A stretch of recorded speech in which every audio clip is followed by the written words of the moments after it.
दोस्तों ये स्टोरी का 54 भाग है। अगर आपने इस स्टोरी के पिछले वाले भाग नहीं देखे तो हमने प्लेलिस्ट में मेंशन कर दिया, आप जरूर जाकर के चेकआउट करें।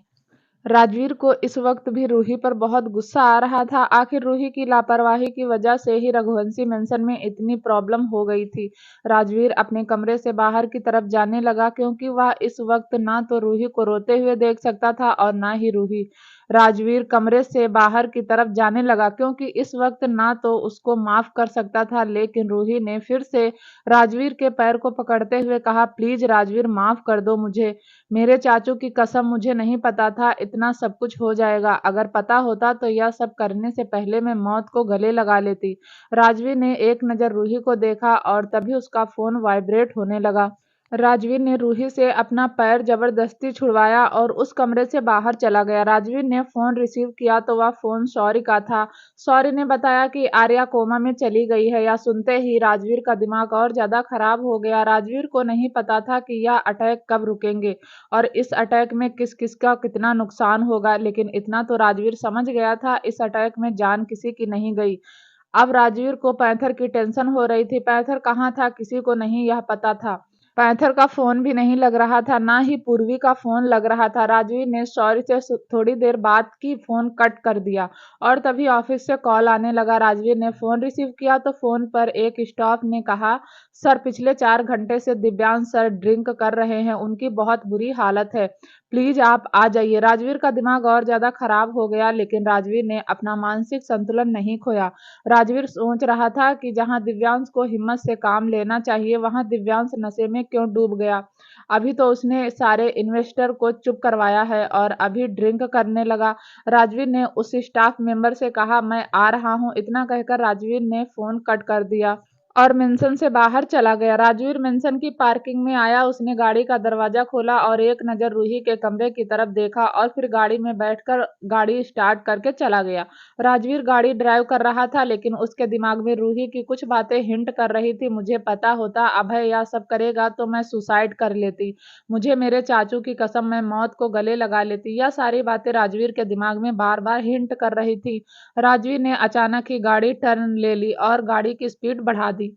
राजवीर ने गाड़ी मेंशन के बाहर रोकी और जल्दी से गाड़ी से उतरकर भागता हुआ रूही के कमरे में गया।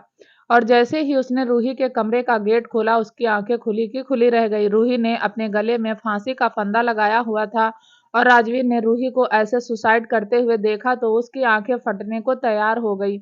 राजवीर अगर एक और मिनट लेट हो जाता तो रूही मर चुकी होती। राजवीर जल्दी से गया और उसने रूही का हाथ पकड़ा। राजवीर ने रूही के स्टूल पर पैर रखा और जल्दी से रूही के गले से वह फंदा निकाल दिया। रूही तो अब भी बस रोए जा रही थी। उसने तो डिसाइड कर लिया था कि वह आज अपनी जान दे देगी। रूही भी समझ गई थी कि कहीं ना कहीं यह सब उसकी वजह से ही हुआ है। अगर वह चुप नहीं रहती तो शायद सब कुछ ठीक होता। अगर वह अभय की धमकी के बारे में मेंशन में किसी को बता देती तो शायद यह सब नहीं होता। राजवीर ने रूही का हाथ पकड़ा और गुस्से में उसको नीचे उतार दिया और फिर लगभग उसकी ओर हाथ बढ़ाते हुए बोला, पहले गलती करती हो और फिर दूसरी गलती करती हो। राजवीर का हाथ हवा में ही था और वही रूही ने अपना चेहरा दोनों हाथों से छुपा लिया। राजवीर ने झटके से रूही को छोड़ दिया और रूही फिर से फर्श पर जा गिरी। राजवीर ने अपने सिर पर हाथ रखा और इधर उधर चक्कर लगाने लगा। शायद सबसे ज्यादा बुरी हालत राजवीर की थी। राजवीर सब कुछ जान चुका था कि मेंशन में कितना नुकसान हुआ है और कहीं ना कहीं उस नुकसान को रोकने की कोशिश भी कर रहा था। जितना सब फैल गया था उसे इकट्ठा करने की कोशिश कर रहा था। ऊपर से रूही का सुसाइड अटेम्प्ट करना राजवीर का दिमाग और ज्यादा खराब कर रहा था। इस वक्त राजवीर को भी सपोर्ट की जरूरत थी, लेकिन राजवीर तो खुद दूसरों की सपोर्ट बन रहा था। वहीं रूही फर्श पर बैठी हुई बस रोए जा रही थी। राजवीर रूही के करीब आया और गुस्से में बोला, यह क्या करने जा रही थी तुम? रूही कुछ नहीं बोली। राजवीर ने फिर कहा, तुमसे बात कर रहा हूँ, क्या करने जा रही थी तुम? तुम्हें लगता है तुम्हारे सुसाइड करने से सब कुछ ठीक हो जाएगा, तुम्हारे मरने से नुकसान की भरपाई हो जाएगी? ऐसा कुछ नहीं होगा, बल्कि वह रणविजय सिंह राणा जीत जाएगा, अभय जीत जाएगा। वह तो यही चाहते हैं कि रघुवंशी मेंशन में लाशें उठे और शायद तुम खुद को मारकर उनकी इच्छा पूरी कर रही थी। रूही की हालत बोलने की नहीं थी, उसकी आंखें सूज गई थी। रो रो कर उसने अपना बुरा हाल कर लिया था। चाहे जो भी था, लेकिन रूही से राजवीर प्यार करता था। उसी के चलते रूही को इस हालत में देख नहीं सकता था। राजवीर रूही के पास फर्श पर बैठ गया और उसने दोनों हाथों से रूही का चेहरा अपने हाथों में भरकर कहा, बताओ रूही, यह सब क्यों कर रही थी? रूही सुबकते हुए बोली, राजवीर, मैं अपने चाचू को नहीं देख सकती। मैं जानती हूँ चाची की डेथ के बाद चाचू खुद को संभाल नहीं पाएंगे और यह सब मेरी वजह से हुआ। अब मैं जीना नहीं चाहती। मैं अपने भाइयों की गुनहगार बनकर जी नहीं पाऊंगी। काश मैंने खुद को तभी मार लिया होता जब अभय ने मुझे ब्लैकमेल किया था, तो यह सब नहीं होता। रूही की हालत देख राजवीर को बहुत बुरा लगा और उसे अपने पर भी गुस्सा आ रहा था। राजवीर ने बहुत प्यार से रूही को अपने सीने से लगा लिया और उसके माथे को चूम लिया। राजवीर ने अपनी पकड़ रूही पर कस दी और रूही ने भी राजवीर को कस कर गले लगा लिया। रूही पहले से ही बहुत रो रही थी और लेकिन राजवीर के प्यार दिखाने से वह और ज्यादा रोने लगी। रूही को इतना रोता हुआ देखकर आखिरकार राजवीर ने रूही को बता ही दिया, रूही चाची की डेथ नहीं हुई है, बल्कि वह मेंशन छोड़कर चली गई। रूही तो हैरानी से राजवीर को देख रही थी। राजवीर ने हाँ में गर्दन हिलाते हुए कहा, लेकिन तुम यह बात किसी को बताना मत। अगर हमारे दुश्मनों को पता चल गया कि हीर चाची जिंदा है तो वह उन पर दोबारा अटैक करेंगे। अब तुम खुद को ब्लेम मत करो, चुप हो जाओ। मैं हूं ना, तुम्हारे साथ कुछ नहीं हुआ, किसी की जान नहीं गई। धीरे धीरे सब ठीक होकर मेंशन वापस आ जाएंगे। रूही तो अभी रो रही थी और उसने राजवीर को कसकर पकड़ा हुआ था और राजवीर ने भी रूही को कसकर सीने से लगाया हुआ था। थोड़ी देर बाद राजवीर उठा, उसने रूही को गोद में उठा लिया और बेड पर ले आया। राजवीर ने रूही को बेड पर प्यार से लेटा दिया। राजवीर ने रूही को ब्लैंकेट से कवर किया और उसके माथे को किस कर लिया। राजवीर जैसे ही उठने को हुआ, रूही ने राजवीर की कलाई पकड़ ली। राजवीर फिर से रूही के करीब चला गया। राजवीर रूही के पास लेट गया और रूही ने भी करवट लेकर राजवीर को गले लगा लिया। राजवीर कंटिन्यू रूही की कमर को सहलाता रहा, लेकिन रूही का सुबकना कम नहीं हुआ। राजवीर ने प्यार से रूही का चेहरा अपनी तरफ किया और अपने होंठ रूही के होंठों पर रख दिए। रूही ने कसकर आंखें बंद कर ली और राजवीर उसे अपने प्यार का एहसास कराने लगा। उस छोटी सी किस में राजवीर का बहुत सारा प्यार था। उस किस में एक सांत्वना थी, एक विश्वास था कि रूही, मैं हूं, तुम्हें मेरे लिए होते हुए किसी चीज की फिक्र करने की जरूरत नहीं। उस किस में रूही के लिए फिक्र थी, रूही को खोने का डर था। राजवीर ने बारी बारी से रूही की आंखों को भी चूम लिया। इस बार रूही ने राजवीर की तरफ नहीं देखा। वह सिचुएशन कोई रोमांटिक सिचुएशन नहीं थी, बल्कि राजवीर रूही को संभालने की कोशिश कर रहा था और उसने काफी हद तक रूही को संभाल भी लिया था। राजवीर ने धीरे धीरे रूही के पूरे चेहरे को चूम लिया। राजवीर ने फिर धीरे से रूही के कान के पास अपने होंठ ले जाते हुए कहा, रूही, आज के बाद ऐसा मत करना। मैं तुम्हें हर वक्त संभाल नहीं सकता, मुझे और भी बहुत सारे काम है, तुम समझ रही हो ना? रूही ने हाँ में गर्दन हिला दी। राजवीर ने रूही के कान पर किस करके कहा, अब तुम सो जाओ, मुझे ऑफिस जाना है और दोबारा से ऐसा मत करना। तुम्हारे ऐसा करने से हमारे दुश्मन जीत जाएंगे और हमें अभी एक साथ मिलकर उन्हें हराना है। राजवीर ने रूही की तरफ हाथ बढ़ाकर कहा, वादा करो रूही, ऐसा नहीं करोगी। मैं तुम्हारी तरफ से निश्चित होकर जाना चाहता हूँ कि तुम दोबारा से ऐसी हरकत नहीं करोगी। रूही ने अपना हाथ राजवीर के हाथों पर रख दिया। राजवीर ने एक बार फिर रूही के होठों को कैप्चर कर लिया और एक डीप किस के बाद कहा, अब तुम सो जाओ और अपने दिमाग पर ज्यादा जोर मत डालो, धीरे धीरे सब ठीक हो जाएगा। एक बार सिवाय ठीक हो जाए, फिर देखना कैसे हम सब मिलकर उस रणविजय सिंह राणा की मौत को दावत देते हैं। रूही ने अपना सिर राजवीर के सीने पर छुपा लिया और राजवीर भी तब तक रूही का सिर सहलाता रहा जब तक रूही सो नहीं गई। रूही के सोते ही राजवीर बेड से उठकर मेंशन से बाहर चला गया। राजवीर सीधा ऑफिस गया, जहां दिव्यांश ड्रिंक कर रहा था। ड्रिंक किए ही जा रहा था। दिव्यांश को होश नहीं था कि वह कितना पी चुका है, लेकिन जैसे उसने राजवीर को देखा, मदहोशी की हालत में बोला, आओ राजवीर, देखो मेरी जिंदगी कैसी हो गई है। राजवीर ने दिव्यांश को ऐसे देखा तो उसका गुस्सा दुगना हो गया। आखिर भाई बहन ने राजवीर का दिमाग जो खराब करके रखा हुआ था। बहन सुसाइड करने पर उतारू थी और भाई पी पी कर अधमरा हो गया था। राजवीर गुस्से में दिव्यांश के पास आया। उसके पास रखी हुई बोतल को उठाकर एक कोने में फेंकते हुए गुस्से में बोला, आखिर तुम्हारी प्रॉब्लम क्या है? तुम्हें समझा कर गया था ना कि खुद को संभालो, लेकिन तुम खुद को भी नहीं संभाल सकते तो पूरे परिवार को क्या संभालोगे? राजवीर का गुस्सा देखकर दिव्यांश की आंखों में पानी उतर आया। दिव्यांश जैसे तैसे अपनी जगह से खड़ा हुआ। उसने राजवीर को गले लगाकर दर्द भरी आवाज में कहा, राजवीर, सब कुछ खत्म हो गया, सब कुछ। मैंने दृष्टि को डाइवोर्स दे दिया। मेरे और दृष्टि के नसीब में एक साथ रहना लिखा ही नहीं, मेरी ही गलती है। मैंने ही उसे मेंशन से जाने दिया। जब वह जा रही थी मुझे तभी लग रहा था जैसे वह मेरा सुख चैन अपने साथ लेकर जा रही, और देखो आज भी मेरा सुख चैन उसी के पास है। राजवीर अगर उसी दिन हाथ पकड़कर उसे रोक लेता तो शायद वह मेरी ही रहती, लेकिन उस वक्त मैंने अपने दिमाग की सुनी, अपने दिल की नहीं, और इसी के चलते यह सब कुछ खत्म हो गया।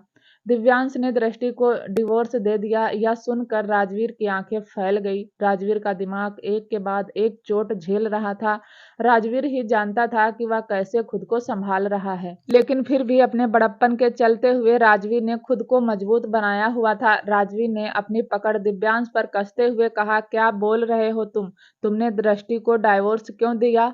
बताओ मुझे, कल ही तुम्हारी शादी हुई और आज तुम कह रहे हो तुमने दृष्टि को डाइवोर्स दे दिया।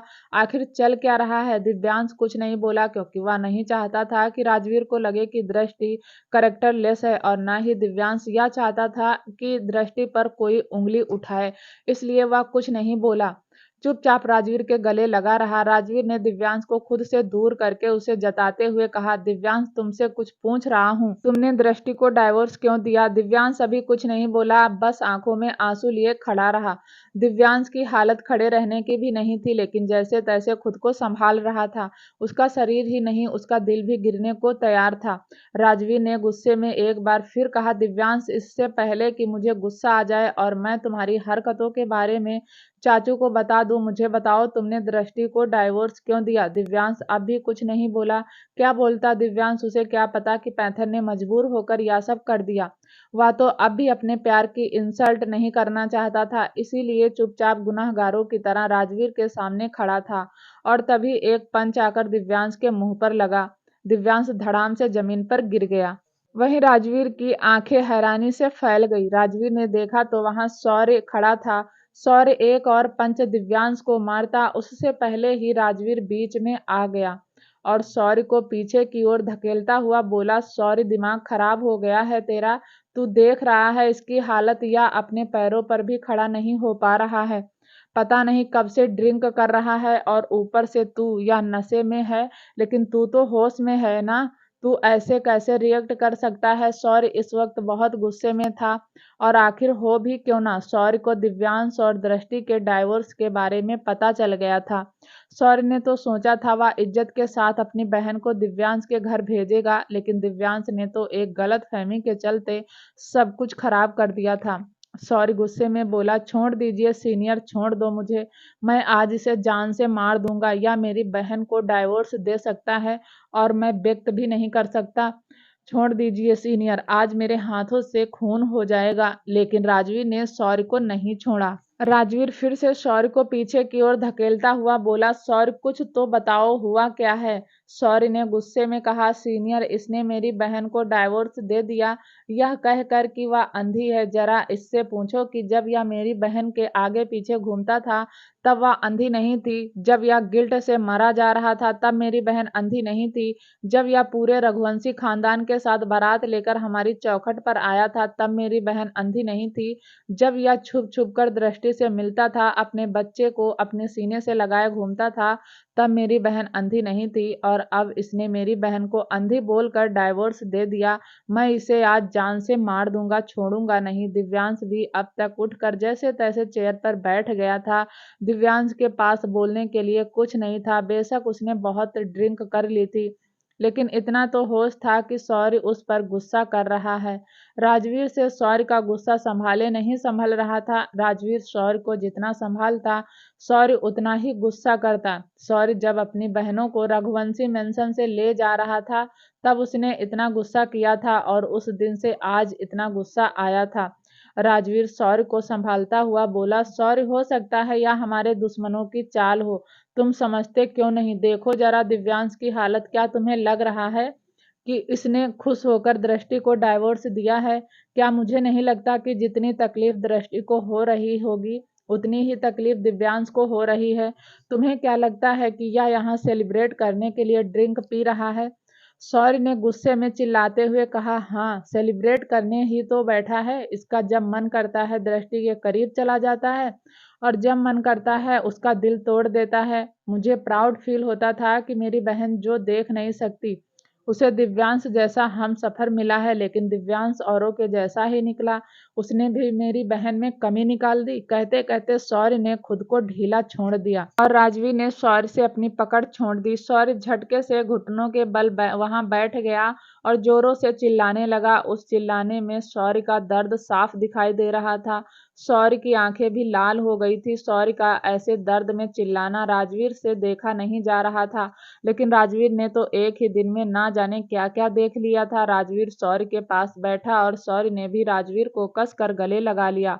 शौर्य चिल्लाता रहा और राजवीर शौर्य को संभालता रहा। कुछ देर राजवीर शौर्य को संभालता ही रहा और फिर राजवीर ने कहा, शौर्य हो ना हो या हमारे दुश्मनों की चाल है, दिव्यांश को होश में आने दो, मैं उससे बात करूंगा। शौर्य खड़ा हो गया और राजवीर की तरफ देख कर बोला, नहीं सीनियर, बहुत हो गया। दिव्यांश का मेरी बहन कोई खिलौना नहीं है कि जब मन करे उसके साथ खेले और जब मन करे उसे अपनी जिंदगी से निकाल दिया। शौर्य गुस्से में फिर दिव्यांश के पास गया और उसकी कॉलर पकड़कर उसे वार्निंग की टोन में बोला, आज के बाद रजावत हाउस की तरफ देख भी मत लेना, क्योंकि शौर्य राजपूत बार बार तुम्हें माफ नहीं करेगा। दिव्यांश, अब तुम कभी भी मेरी बहन की जिंदगी में दखल अंदाजी नहीं करोगे।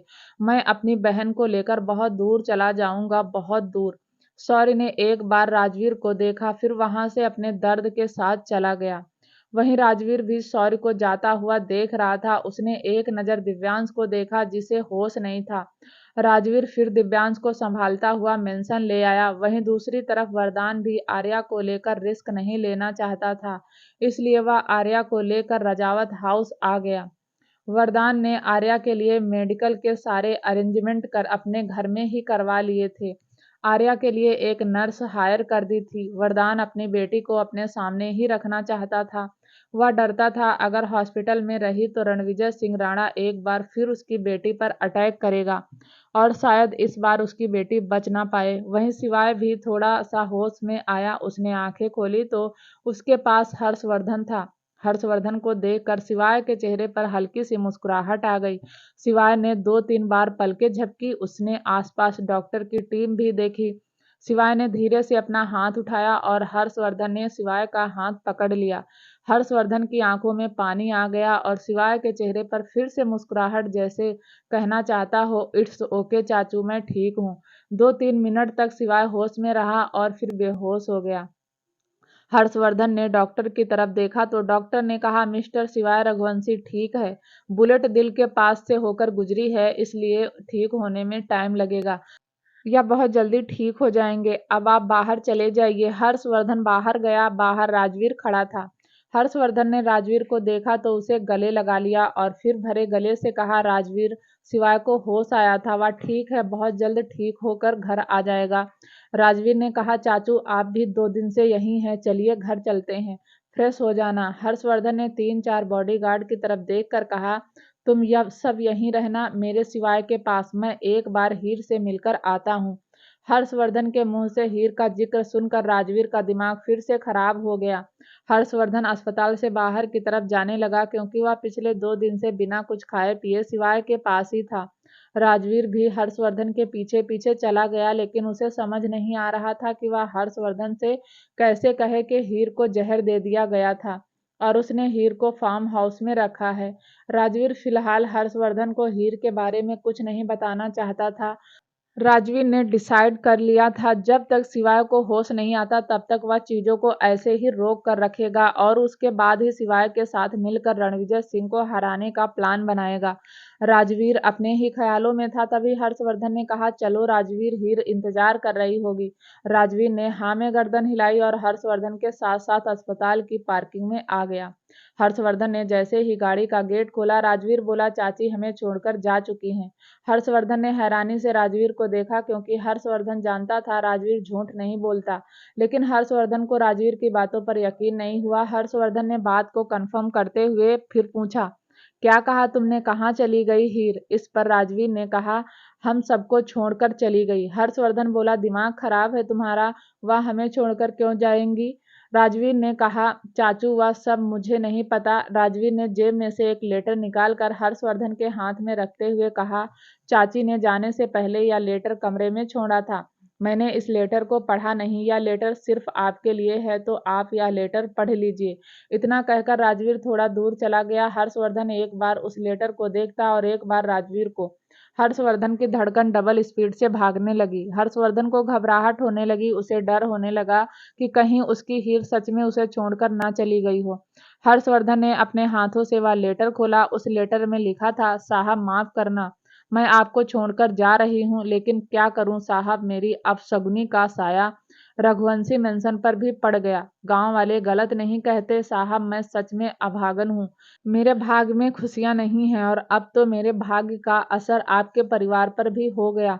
आप खुद ही सोचो, हमारी शादी को 1 साल भी नहीं हुआ और इतनी बड़ी घटना हो गई। मैं अब एक और मिनट यहाँ नहीं रहना चाहती। मैं नहीं चाहती मेरे भाग्य की वजह से आपके परिवार पर कोई आँच आए। जानती हूँ साहब, आपको बहुत बुरा लगेगा, लेकिन मैं अब और मेंशन में रहकर सबको परेशान नहीं देख सकती। मुझे ढूंढने की कोशिश मत कीजिएगा। आपकी हीर। हर्षवर्धन ने लेटर पढ़ा, लेकिन उसके चेहरे पर कोई भाव नहीं थे। ऐसा लग रहा था हर्षवर्धन पर लेटर का कोई असर नहीं हुआ। हर्षवर्धन ने राजवीर की तरफ देखकर कहा, हीर हमें छोड़कर चली गई, ढूंढो कहाँ पर है, जल्द से जल्द ढूंढना। राजवीर बोला, चाचू मैंने ढूंढ लिया, लेकिन चाची कहीं नहीं मिली। हर्षवर्धन गाड़ी में बैठ गया और राजवीर भी ड्राइविंग सीट पर बैठ गया। हर्षवर्धन बोला, शक्ल देखकर लगता था मासूम है, लेकिन यह नहीं पता था बेवकूफ भी है। बिना सोचे समझे चली गई। मैं पहले ही सिवाय को लेकर परेशान हूँ, ऊपर से एक और परेशानी। खैर छोड़ो, जितनी जल्दी हो सके अपने आदमियों को लगाओ, मुझे हीर अपनी आंखों के सामने चाहिए। राजवीर हर्षवर्धन को यकीन दिलाना चाहता था कि हीर कभी नहीं आएगी, लेकिन राजवीर ने फिलहाल चुप रहना ही ठीक समझा। राजवीर ने प्लान तो किया था कि वह हर्षवर्धन को हीर की मौत की खबर सुनाएगा, लेकिन राजवीर की हिम्मत ही नहीं हुई। इसलिए उसने हीर से एक लेटर लिखवा लिया और वह लेटर लाकर हर्षवर्धन को दे दिया। राजवीर ड्राइविंग कर रहा था और उसके दिमाग में एक दिन पहले की बात घूम रही थी। Flashback, farm house. हीर को जब होश आया तो उसकी नजर राजवीर पर पड़ी, जो कमरे में इधर उधर चक्कर लगा रहा था। हीर ने जैसे ही राजवीर को देखा, उसकी आंखें भर आई और वह सुबकने लगी। राजवीर के कानों में जब सुबकने की आवाज पड़ी तो वह जल्दी से हीर के पास आया। तब तक हीर उठने की कोशिश कर रही थी। राजवीर ने तकिए लगाकर हीर की बैठने में हेल्प करी और हीर बैठ गई। राजवीर ने हीर के हाथ को अपने हाथों में भर कर पूछा, चाची आप ठीक हो? कहीं दर्द तो नहीं गले में, पेट में? अगर तबीयत थोड़ी भी खराब है तो मुझे बता दो, मैं अभी डॉक्टर को बुला दूंगा। आपको भूख लगी है, कुछ खाएंगी आप? हीर तो बस रो रही थी। उसके अंदर राजवीर को देखकर तूफान चल रहा था और उस तूफान को वह शांत करना चाहती थी। राजवीर को बहुत कुछ बताना चाहती थी और उससे बहुत कुछ पूछना भी चाहती थी। राजवीर ने एक बार फिर पूछा, चाची क्या हुआ? मुझे सब कुछ सुनना है, एक एक बात। आप कुछ भी नहीं छुपाओगी? हीर तो बस रो रही थी। उसे वह सब कुछ याद आ रहा था जो नैना ने और सरफराज ने उससे कहा था। हीर ने आज तक अपने लिए इतने गंदे शब्द कभी नहीं सुने थे जो सरफराज ने उसके लिए इस्तेमाल किए थे। उसने तो हर्षवर्धन के साथ हमेशा अच्छा वक्त बिताया था। फिर जब से रघुवंशी मेंशन में हीर आई थी, तब से उसने कुछ पल के लिए भी दुख नहीं देखा था। सब हीर का ख्याल रखते थे और हीर सबसे छोटी थी, फिर भी उसे सब इज्जत देते थे। किसी ने भी हीर के साथ गलत तरीके से मजाक करने की कोशिश नहीं की थी। राजवीर ने फिर कहा, चाची रोने का वक्त नहीं है, प्लीज मुझे बताओ क्या हुआ था। हीर ने राजवीर को सब बताने लगी। राजवीर जैसे जैसे सुन रहा था उसकी भौहें तन गई, लेकिन राजवीर सिवाय की सलाह के बिना कुछ करना नहीं चाहता था। राजवीर चाहता तो यह सारी बातें हर्षवर्धन को भी बता सकता था, लेकिन राजवीर को कहीं ना कहीं सिवाय के तरीके ही पसंद आते थे। यह कह सकते हैं सिवाय ही राजवीर को मेंशन लेकर आया था, इसीलिए राजवीर को सिवाय को बताना ही सही लगा। वैसे भी राजवीर पहले सिवाय का बॉडीगार्ड ही था। राजवीर ने कुछ सोचा और हीर की तरफ देख कर कहा, चाची अब जब तक मैं ना कहूँ आप यहीं रहेंगी, किसी से कोई बात नहीं करेंगी, खुद पर ध्यान देंगी, मैं आपसे मिलने आता रहूंगा। हीर रोते हुए बोली, राजवीर भैया मुझे पीहू के डैडी से मिलना है।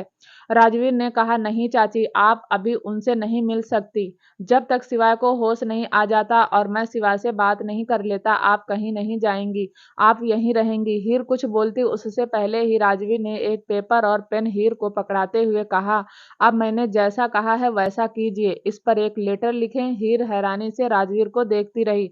राजवीर ने कहा, मैं जानता हूँ आपको लिखना आता है, इसीलिए तो कह रहा हूँ। हीर ने राजवीर की बात मानकर वह लेटर लिख दिया। राजवीर ने कहा, चाची समझने की कोशिश करो। अगर हमने अभी प्लान नहीं किया तो यह अटैक होते रहेंगे। अगर डैनी वक्त पर आपको पास के अस्पताल नहीं पहुंचाता तो आप मर चुकी होती। चाचू अकेले रह जाते। आप समझती भी हैं अगर आपको कुछ हो जाता तो चाचू खुद को कैसे संभालते, कभी नहीं संभाल पाते। इसीलिए कह रहा हूँ, जब तक मैं शिवाय के साथ मिलकर कुछ प्लान नहीं कर लेता तब तक आप यहीं रहेंगी। हीर ने ना चाहते हुए भी राजवीर की बात मान ली। Flashback and Rajveer Harshvardhan को लेकर मेंशन आ गया। रूही दोनों का डाइनिंग टेबल पर इंतजार कर रही थी। हर्षवर्धन ने एक नजर रूही को देखा और फिर अपने कमरे में चला गया। वहीं राजवीर भी अपने कमरे में जाने लगा तो रूही ने उसकी कलाई पकड़कर कहा, सब ठीक है राजवीर। राजवीर ने हाँ में गर्दन हिला दी और अपने कमरे में चला गया। रूही अब अपना रिश्ता पूरी तरीके से एक्सेप्ट करना चाहती थी। उसने इन 2 दिनों में राजवीर को देखा था, उसके डेडिकेशन को देखा था। राजवीर अपने पैर की परवाह किए बिना जिम्मेदारी निभा रहा था।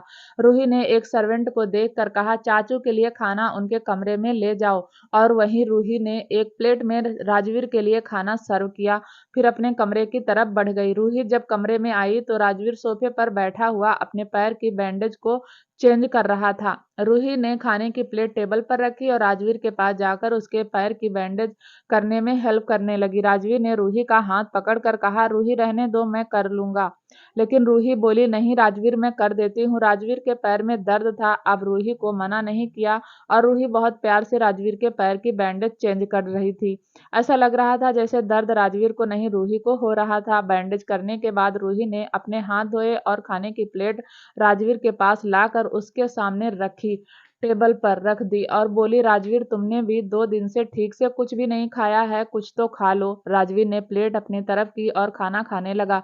2 बाइट खाकर राजवीर ने रूही की तरफ देखा जो नम आंखों से उसके पास ही बैठी थी। राजवीर ने एक बाइट लिया और रूही की तरफ बढ़ा दिया और रूही की आंखें झलक गईं। इतना सब कुछ होने के बाद भी राजवीर ने रूही को संभाल लिया था, लेकिन रूही खुद को संभाल नहीं पा रही थी। उसे अब राजवीर चाहिए था हमेशा के लिए। उसे समझ आ गया था कि अब राजवीर ही है जिसके साथ वह अपनी पूरी जिंदगी खुशी खुशी बिता सकती है। रूही ने वह बाइट खा लिया। राजवीर ने इशारों में कहा कि तुम भी खा लो। रूही भी राजवीर की प्लेट में खाने लगी। खाना खाने के बाद राजवीर ने रूही से कहा, रूही यहाँ मैं सब कुछ संभाल लूंगा। अगर तुम अमेरिका जाना चाहती हो तो जा सकती हो। अपने गिल्ट के चक्कर में अनचाहा रिश्ता निभाने की जरूरत नहीं है। मानता हूँ कि मुझे कल रात तुम्हारे करीब नहीं आना चाहिए था, लेकिन तुम्हें संभालने का मुझे यही तरीका सही लगा। इसका मतलब यह नहीं कि तुम जबरदस्ती इस रिश्ते को निभाओ। तुम चाहो तो अमेरिका जा सकती हो। मैं वादा करता हूँ चाचू तुमसे नाराज नहीं होंगे और तुम इन सब से निकल भी जाओगी। रूही को अपने कानों पर यकीन नहीं हो रहा था। कल तक तो राजवीर उसे संभालने के लिए उसे अपने प्यार का एहसास करवा रहा था, आज वह उसे अमेरिका जाने के लिए कह रहा है। राजवीर रूही की तरफ देख रहा था, जवाब का इंतजार कर रहा था। रूही अब क्लियर हो चुकी थी। रूही ने कहा, मैं इस रिश्ते को निभाना चाहती हूँ। यह सुनते ही राजवीर को गुस्सा आ गया। बेशक राजवीर ने रूही को संभाल लिया था, लेकिन रूही ने जो किया था उसके चलते राजवीर रूही को माफ नहीं करना चाहता था। राजवीर कुछ नहीं बोला तो रूही ने फिर कहा, राजवीर मैं जानती हूँ मैंने गलती की है। मैं अभी जाकर चाचू को सब कुछ बता दूंगी, लेकिन मुझे समझ आ गया कि मेरे चाचू ने मेरे लिए तुम्हें चुनकर कोई गलती नहीं की। इनफैक्ट गलती तो मैंने की है। मैं तुम्हें समझ नहीं पाई, तुम्हारे प्यार को नहीं समझ पाई। मुझे माफ कर दो राजवीर, लेकिन मैं दिल से इस रिश्ते को निभाने की कोशिश करूंगी। राजवीर ने अपना गुस्सा जैसे तैसे कंट्रोल किया और फिर अपनी जगह से खड़ा हो गया। राजवीर ने अपना फोन लिया और कमरे से बाहर जाने लगा तो रूही बोली, राजवीर जवाब तो देकर जाओ। राजवीर पलटा और रूही की तरफ देखकर बोला, मेरा जवाब सुन नहीं पाओगी? फिर भी कहता हूँ अमेरिका चली जाओ, यहाँ मैं सब कुछ संभाल लूंगा। मेरे और तुम्हारे रिश्ते का कुछ नहीं हो सकता। तुम्हारे रुकने से यह रिश्ता सुधर नहीं जाएगा, क्योंकि अब मैं इस शादी में नहीं रहना चाहता। जैसे ही सब कुछ ठीक ठाक होगा मैं चाचू से कह दूंगा। इतना कहकर राजवीर वहां से चला गया और वहीं रूही आंखों में पानी लिए सोफे पर धड़ाम से बैठ गई। राजवीर मेंशन से बाहर आया, उसने गाड़ी का गेट खोला और कार स्टार्ट कर दी और फिर खुद में ही बड़बड़ाता रहा। अब गिल्ट में है तो उसे यह रिश्ता अच्छा लग रहा है। जब गिल्ट तक खत्म हो जाएगी तब फिर से अमेरिका की रट लगानी शुरू कर देगी। मैं नहीं चाहता कि मैं इस लड़की से उम्मीद लगाऊं और फिर यह मुझे छोड़कर चली जाए। वहीं दूसरी तरफ शौर्य सांझ के सामने खड़ा था। सांझ हॉस्पिटल में डिस्चार्ज हो गई थी, लेकिन शौर्य अब उसे रजावत हाउस लेकर नहीं जाना चाहता था। शौर्य जानता था कि दिव्यांश कब से रिया की बहन को ढूंढ रहा है, क्योंकि रिया की मौत के बाद सांझ अकेली रह गई थी। सांझ के पेरेंट्स नहीं थे, इसलिए दिव्यांश सांझ की रिस्पॉन्सिबिलिटी लेना चाहता था। और आज शौर्य ने डिसाइड कर लिया था कि वह उसे रघुवंशी मेंशन में छोड़कर आ जाएगा। वहीं सांझ अंदर ही अंदर अपनी घबराहट को कंट्रोल करने की कोशिश कर रही थी। उसे यकीन नहीं था कि जिस शौर्य को वह इतने गिफ्ट भेजती थी, वह उसके सामने खड़ा है। सांझ के अंदर अब भी अपनी आइडेंटिटी बताने की हिम्मत नहीं थी। सांझ ने सोचा कि वह कुछ दिन शौर्य के साथ वक्त बिताएगी और फिर धीरे धीरे शौर्य को सब कुछ बता देगी। लेकिन सांझ को नहीं पता था कि शौर्य उसे रघुवंशी मेंशन छोड़ने की तैयारी कर चुका है। शौर्य ने पेपर फॉर्मेलिटी पूरी की और सांझ को लेकर अस्पताल से बाहर आ गया। शौर्य ने सांझ के लिए गाड़ी का गेट खोला और सांझ गाड़ी में बैठ गई। शौर्य ड्राइविंग सीट पर बैठ गया, लेकिन शौर्य इस वक्त बहुत गुस्से में था। शौर्य ने गाड़ी का गियर चेंज किया और गाड़ी की रफ्तार बढ़ा दी। वहीं सांझ को समझ नहीं आ रहा था कि शौर्य इतने गुस्से में क्यों है, लेकिन शौर्य से कुछ पूछने की हिम्मत सांझ के अंदर नहीं थी। 1 घंटे बाद शौर्य ने गाड़ी रघुवंशी मेंशन के बाहर रोकी। रघुवंशी मेंशन को देखकर सांझ की आंखें खुली की खुली रह गई। सांझ कुछ बोलती उससे पहले ही शौर्य ने उसे गुस्से में कहा, तुम जब पागल थी तब मैंने तुम्हारी रिस्पॉन्सिबिलिटी उठा ली, लेकिन तुम्हारी रिस्पॉन्सिबिलिटी उठाने की जिम्मेदारी मेरी नहीं है, उस दिव्यांश रघुवंशी की है, जो खुद को दुनिया के सामने बहुत शरीफ समझता है और अंदर से उतना ही कमीना है। रिया की डेथ के बाद उसने तुम्हें हर जगह ढूंढा, सिवाय और दिव्यांश ने तुम्हें ढूंढने के लिए जमीन आसमान एक कर दिया, लेकिन तुम उन्हें नहीं मिली। और अब जब तुम मिल गई हो तो मुझे लगता है मुझे तुमसे छुट्टी ले लेनी चाहिए। सांझ तो बस हैरानी से शौर्य को देख रही थी। उसे नहीं पता था अटैक में कितना किसका नुकसान हुआ है, लेकिन वह जानती थी सिवाय और शौर्य की दोस्ती बहुत पुरानी है। सांझ को कुछ भी समझ नहीं आ रहा था, लेकिन इतना समझ गई थी कि शौर्य सिवाय और दिव्यांश किसी बात को लेकर गुस्से में है। शौर्य गाड़ी से उतरा, फिर वह सांझ की तरफ गया और उसने सांझ की गाड़ी का गेट खोला। उसकी बाजू पकड़कर लगभग गुस्से में उसे बाहर निकालते हुए मेंशन के गेट की तरफ धकेलते हुए कहा, अब तुम्हारी रिस्पॉन्सिबिलिटी दिव्यांश लेगा, मैं नहीं। शौर्य गुस्से में वहां से जाने लगा। उसे देख रही थी, सांझ की आंखों में पानी था। सांझ ने कभी नहीं सोचा था कि वह एक अरसे बाद शौर्य से मिलेगी और शौर्य का यह रूप देखेगी। अभी 1 दिन पहले तो शौर्य उससे कितने प्यार से बात कर रहा था, और अब देखो एकदम से इतना गुस्सा हो गया। शौर्य गाड़ी में बैठ जाता, उससे पहले ही वहां हर्षवर्धन आया। हर्षवर्धन ने शौर्य को देखकर कहा, शौर्य बिना मिले जा रहे हो। इस पर शौर्य को गुस्सा आ गया और उसने गुस्से में अपने हाथों का पंच बनाया और गाड़ी पर मारा और फिर चिल्लाता हुआ बोला, चाचू बस कर दीजिए, मेरे सामने इतना शरीफ बनने का नाटक बंद कर दीजिए। बहुत डाल लिया आपने अपने भतीजों की गलतियों पर पर्दा, लेकिन पर्दा डालने के बाद भी आपके भतीजे एक के बाद एक गलती करते रहते हैं। आपके कहने पर मैंने दिव्यांश और शिवाय को माफ कर दिया था, लेकिन इस बार माफ नहीं करूंगा। हर्षवर्धन को कुछ भी समझ नहीं आ रहा था। वहीं हर्षवर्धन ने सांझ को देखा तो शौर्य ने भी सांझ की तरफ इशारा करते हुए कहा, और यह लड़की रिया की बहन है, यानी आप सबकी रिस्पॉन्सिबिलिटी, तो अपनी रिस्पॉन्सिबिलिटी को संभालिए। मैंने बहुत संभाल लिया। शौर्य जाने लगा। हर्षवर्धन शौर्य को जाता हुआ देख रहा था। हर्षवर्धन को और भी कुछ समझ नहीं आया और तभी दिव्यांश वहां आ गया। दिव्यांश फ्रेश होकर बाहर आया था। उसने अपने कमरे की बालकनी से शौर्य की गाड़ी देख ली और वह शौर्य से बात करने ही आया था, लेकिन शौर्य गुस्से में रघुवंशी मेंशन से जा चुका था। हर्षवर्धन ने दिव्यांश को देखकर कहा, या शौर्य अभी क्या बोलकर गया है, क्या किया तुमने? दिव्यांश ने सांझ को देखकर कहा, सांझ तुम ठीक हो? सांझ की आंखें अब भी नम थी। वह क्या बोलती? दिव्यांश ने फिर कहा, सांझ तुम अंदर जाओ। सांझ बोली, नहीं, मुझे भी जानना है कि शौर्य आखिर इतने गुस्से में क्यों है।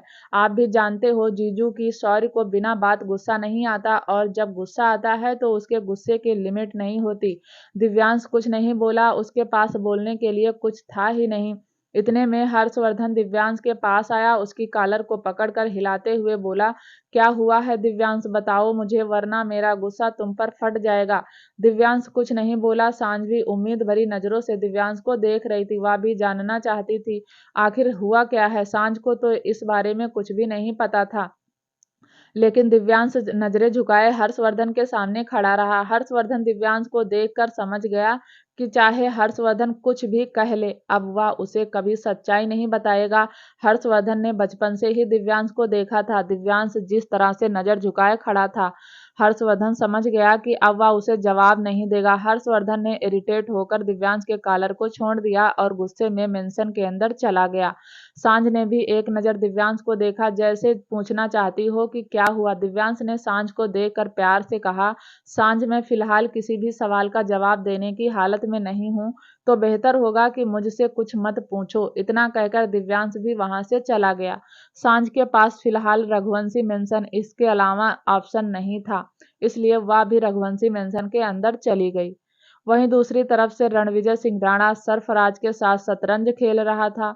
रणविजय सिंह राणा ने अपने घोड़े से सरफराज के हाथी को मार कर कहा, सरफराज मैंने एक और योद्धा मार दिया। सरफराज ने अपने वजीर को घोड़े के सामने रखते हुए कहा, रणविजय सिंह यह छोटे मोटे योद्धा मारने से कुछ नहीं होगा। अगर शतरंज का खेल जीतना है तो वजीर को मारना पड़ेगा, और वह वजीर हॉस्पिटल में अभी जिंदा है।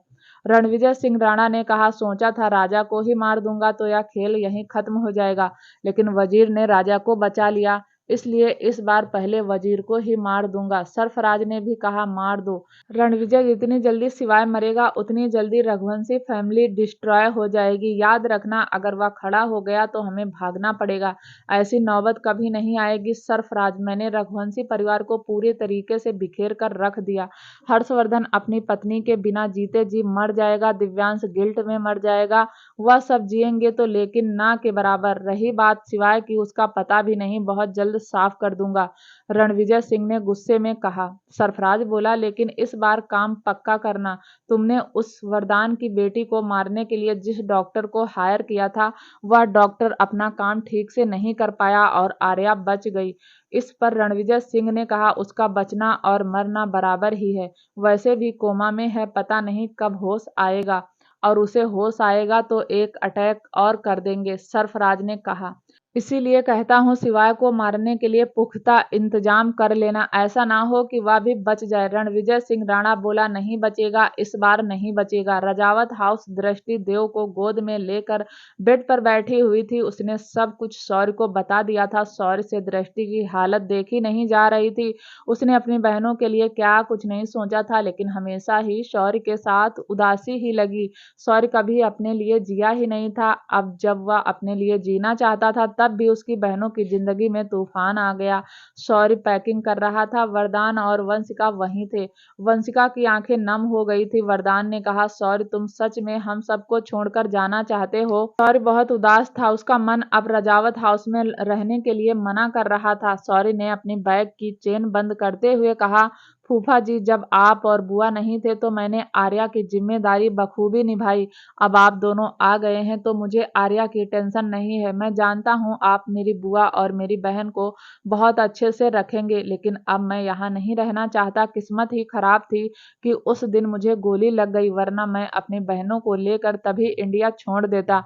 लेकिन शायद भगवान ने आप दोनों से मिलाने का प्लान बनाया हुआ था, और अब मैं आप दोनों से मिल गया और मैंने आपकी अमानत आपको वापस कर दी। अब आप मुझे और मेरी बहन को मेरे हाल पर छोड़ दीजिए। यहाँ रहकर मैं दृष्टि की आंखों में आंसू बर्दाश्त नहीं कर सकता। मैं अपनी बहन को लेकर इन सबसे बहुत दूर चला जाऊंगा। वंशिका ने शौर्य को रोकते हुए कहा, शौर्य, अभी तो मैंने अपने परिवार को साथ में देखा है, अभी तो मैंने अपने परिवार के साथ जीना शुरू किया, और तुम हो कि हम सबको छोड़कर जा रहे हो। शौर्य ने कहा, बुआ जी, छोड़कर मैं भी नहीं जाना चाहता, लेकिन मैं अपनी दृष्टि को यहाँ रहकर उसे और तकलीफ नहीं दे सकता। मैं अपनी बहन को लेकर यहाँ से चला जाऊंगा। इस वक्त दृष्टि को सुकून चाहिए, जो यहाँ तो कभी नहीं मिल सकता। वंशिका के आंसू नहीं रुक रहे थे। उसने कुछ ही दिनों में सब कुछ देख लिया था। वंशिका ने भी खुशी के कुछ पल जिए थे, और फिर से उसकी जिंदगी में रणविजय सिंह राणा ने तूफान मचा दिया। शौर्य ने अपना बैग पैक करके साइड में रखा और दृष्टि की गोद में से देव को गोदी ले लिया, और फिर दृष्टि की कलाई पकड़कर उसे उठाते हुए कहा, चलो दृष्टि। दृष्टि तो कुछ बोल ही नहीं रही थी। जब से दिव्यांश से मिलकर आई थी तब से गुमसुम सी रहने लगी थी। शौर्य ने बहुत पूछा तो दृष्टि से रहा नहीं गया, और उसने रो रो कर अपने भाई को सारी बातें बता दी। जिसके चलते शौर्य दिव्यांश से लड़ने गया था और हमेशा हमेशा के लिए रिश्ता खत्म करके आ गया। शौर्य दृष्टि को लेकर रजावत हाउस के गार्डन में आ गया। वरदान और वंशिका दोनों ही उसे जाता हुआ देख रहे थे। वंशिका रोने लगी तो वरदान ने वंशिका को संभालते हुए कहा, शौर्य अभी गुस्से में है, वह जहाँ जाना चाहता है उसे जाने दो। जब उसका दिमाग ठंडा होगा तो मैं उसे यहाँ वापस बुला लूंगा। शौर्य ने दृष्टि को गाड़ी में बैठा दिया और खुद भी गाड़ी में बैठकर वहां से चला गया। और तभी डैनी की गाड़ी रजावत हाउस में एंटर हुई। डैनी गाड़ी से उतरकर सीधा वरदान के पास जाकर बोला, या शौर्य सर कहाँ गए? वरदान ने कहा, वह इंडिया छोड़कर जा रहा है। लेकिन क्यों? डैनी ने सवाल किया। वरदान ने कहा, पूरी बात तो मुझे भी नहीं पता, बस इतना पता है दिव्यांश ने दृष्टि को अंधी कहकर डाइवोर्स दे दिया। शौर्य से बर्दाश्त नहीं हुआ और उसने अपनी बहन को लेकर इंडिया छोड़ने का फैसला कर लिया। डैनी ने एक गहरी सांस लेकर कहा, सर आप भी जानते हैं कि यह सब कुछ जो भी हुआ है वह एक सोची समझी साजिश है। सॉरी सर को ऐसा डिसीजन नहीं लेना चाहिए था, बल्कि इस प्रॉब्लम से फाइट करनी चाहिए थी। मैं रघुवंशी फैमिली को ज़्यादा नहीं जानता, लेकिन जितना भी जानता हूँ दावे से कह सकता हूँ दिव्यांश सर ने मजबूरी में ऐसा डिसीजन लिया होगा, वरना वह तो रघुवंशी फैमिली के सबसे सुलझे हुए इंसान हैं। वरदान ने कहा, डैनी तुम्हें पता है शौर्य बचपन से लेकर आज तक प्रॉब्लम से लड़ा ही है, कभी प्रॉब्लम से भागना नहीं चाहता। तो अपनी बहनों को ऐसे ही छोड़कर अपनी जिंदगी जी सकता था, लेकिन उसने अपनी रिस्पॉन्सिबिलिटी 100% निभाई। लेकिन शायद अब वह लड़ लड़ के थक गया, अब नहीं लड़ना चाहता। मैं जानता हूँ यह सब कहीं ना कहीं रणविजय सिंह राणा का किया धरा है। फिलहाल वक्त रणविजय सिंह राणा का साथ दे रहा है, लेकिन जिस दिन वक्त ने करवट ली उस दिन रणविजय सिंह को मैं छोड़ूंगा नहीं। रही बात शौर्य की, तो उसे सच में इस वक्त सुकून की जरूरत है। वह जहां जाना चाहता है उसे जाने दो। जब सब कुछ शांत हो जाएगा तो मैं उसे बुला लूंगा।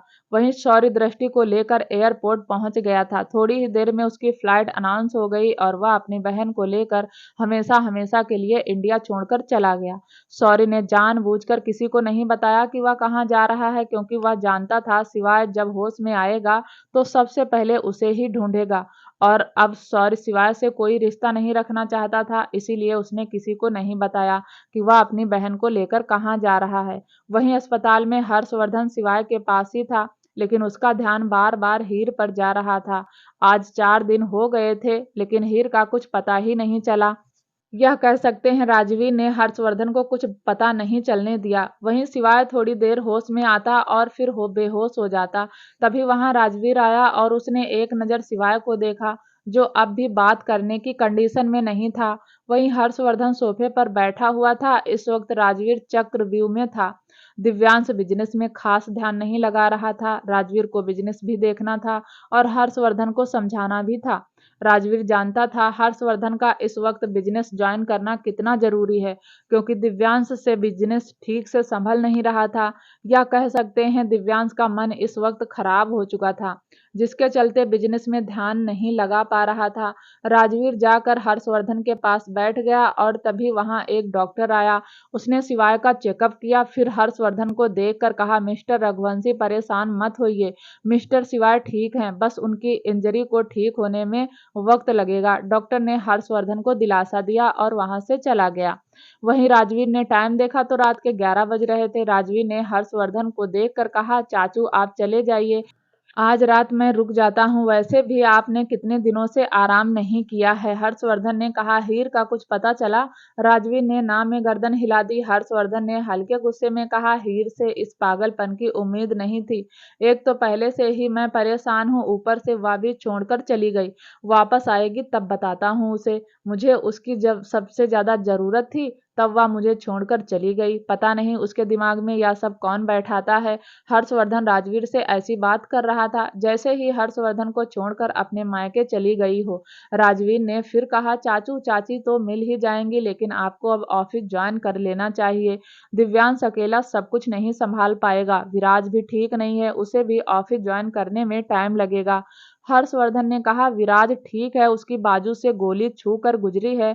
मैं अभी उसके पास से ही आया हूँ, वह जल्दी ठीक हो जाएगा, कल उसे डिस्चार्ज भी मिल जाएगा। राजवीर जाने अनजाने ही में सही, लेकिन वीरा ने हमेशा विराज को सपोर्ट किया है। अब भी वह लड़की 4 दिन से विराज के पास ही है। सोच रहा हूँ यह सब थम जाए तो दोनों की शादी कर दूं। राजवीर ने कहा, कर देना चाचू, लेकिन उससे पहले दोनों की राय पूछ लेना, क्योंकि जबरदस्ती के रिश्ते ज्यादा दिन नहीं टिकते। राजवीर ने यह बात बोलकर हर्षवर्धन को अपने दिल की बात कह दी थी। हर्षवर्धन ने कहा, मैं जानता हूँ तुम्हारे साथ मैंने सही नहीं किया, लेकिन अब यह रिश्ता मैं तुम्हारे ऊपर छोड़ता हूँ। अगर तुम रूही को डाइवोर्स देना चाहते हो तो मैं मना नहीं करूंगा। आखिर तुम्हारी भी अपनी जिंदगी है। उस वक्त मुझे लगा कि शायद रूही को तुमसे ज्यादा अच्छा लड़का नहीं मिलेगा, और तुम ही तो रूही को मन ही मन प्यार करते थे, पर शायद मैं गलत था। राजवीर समझ रहा था कि हर्षवर्धन इस वक्त खुद को उसका गुनहगार समझ रहा है। राजवीर ने कहा, चाचू इन सब के बारे में बाद में बात करना, अभी आप घर चले जाओ, मैं यहाँ सिवाय के पास हूँ। रही बात मेरे और रूही के रिश्ते की, वक्त आने पर मैं आपको अपना डिसीजन भी सुना दूंगा। फिलहाल यह वक्त इन बातों का नहीं है, अभी आपको आराम की जरूरत है। हर्षवर्धन जाना नहीं चाहता था, लेकिन राजवीर ने बहुत ज्यादा फोर्सफुली हर्षवर्धन को मेंशन जाने के लिए मना लिया। हर्षवर्धन जैसे ही कमरे से बाहर जाने लगा, 2 नर्स कमरे के बाहर खड़ी थी। उस नर्स को देखकर राजवीर ने कहा, क्या हुआ, आप दोनों यहाँ? उनमें से एक नर्स बोली, हमें शिवाय की ड्रेसिंग करनी है। राजवीर ने नोटिस किया कि उस नर्स के हाथ में कुछ भी नहीं था, और उस नर्स ने अपना मुंह मास्क से कवर किया हुआ था। राजवीर को अजीब तो लगा, लेकिन उसने हाँ में गर्दन हिला दी और वह नर्स शिवाय के पास चली गई। क्या होगा आगे? क्या राजवीर शिवाय को बचा पाएगा? क्या सब कुछ पहले जैसा होगा? जानने के लिए दोस्तों प्लीज चैनल को लाइक शेयर सब्सक्राइब जरूर करें, ताकि जब भी वीडियो डालें आपको नोटिफिकेशन तुरंत मिले। तब तक के लिए नमस्कार, धन्यवाद।